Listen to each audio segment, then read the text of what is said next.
റിലേഷൻഷിപ്പുകളെ പൊതുവെ നമുക്ക് മൂന്നായിട്ട് തരംതിരിക്കാം. ഹെൽത്തി റിലേഷൻഷിപ്പ്, അൺഹെൽത്തി റിലേഷൻഷിപ്പ്, മൂന്നാമത്തേത് ടോക്സിക് റിലേഷൻഷിപ്പ്.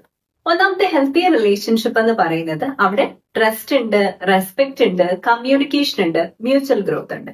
ഈ 4 ഘടകങ്ങളും ഒരുപോലെ നിൽക്കുന്നതിനെയാണ് നമ്മളൊരു ഹെൽത്തി ആയ റിലേഷൻഷിപ്പ് എന്ന് പറയുന്നത്. രണ്ടാമത്തേത് അൺഹെൽത്തി ആയിട്ടുള്ള റിലേഷൻഷിപ്പ്.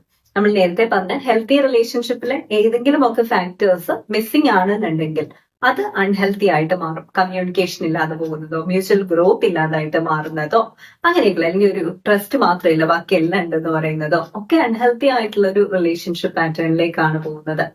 മൂന്നാമത്തേത് ടോക്സിക് റിലേഷൻഷിപ്പ് ആണ്. അത് അൺഹെൽത്തി റിലേഷൻഷിപ്പിനെ പോലെയല്ല. അതായത് കൺസിസ്റ്റന്റ് ആയിട്ട് ഹാംഫുൾ ആയിട്ടുള്ള ഒരു നേച്ചറിലായിരിക്കും അതിരിക്കുക. അതുപോലെ തന്നെ നമ്മൾ മനസ്സിലാക്കാനുള്ളത് ഭയങ്കരമായിട്ട് അബ്യൂസീവ് ആയിട്ടുള്ള, ഓവർ കൺട്രോളിംഗ് ആയിട്ടുള്ള ഒരു നേച്ചറും കൂടി അവിടെ ഉണ്ടാകും. നമുക്ക് ആശ്വാസം എന്ന് പറയുന്നത് അൺഹെൽത്തി ആയിട്ടുള്ള ഒരു റിലേഷൻഷിപ്പ് ആണെങ്കിൽ അതിൽ ഒരു വ്യക്തിക്ക് തിരിച്ചറിവുണ്ടാവുകയോ രണ്ടുപേരും ഒരുപോലെ എഫേർട്ട് ഇടുകയോ ഒക്കെ ചെയ്തു കഴിഞ്ഞാൽ അതിനെ ഹെൽത്തി ആയിട്ടുള്ള റിലേഷൻഷിപ്പിലേക്ക് മാറ്റാനായിട്ട് സാധിക്കും. ടോക്സിക് റിലേഷൻഷിപ്പിൽ ഒരുപക്ഷെ നാർസിസ്റ്റ് ഒക്കെയാണ് നമുക്കൊപ്പം ഉള്ളത് എന്നുണ്ടെങ്കിലോ അവർക്ക് ഒരിക്കലും ഈ പറയുന്ന ഒരു ഉൾവിളി അല്ലെങ്കിൽ മറ്റൊരു വ്യക്തി ഇങ്ങനെ ഫീൽ ചെയ്യും എന്നുള്ളൊരു വികാരം കിട്ടാറേ ഇല്ല. അങ്ങനെയാണെന്നുണ്ടെങ്കിൽ ടോക്സിക് റിലേഷൻഷിപ്പുകളുടെ കാര്യത്തിൽ നമുക്ക് വലിയ രക്ഷയൊന്നും പറയാനില്ല.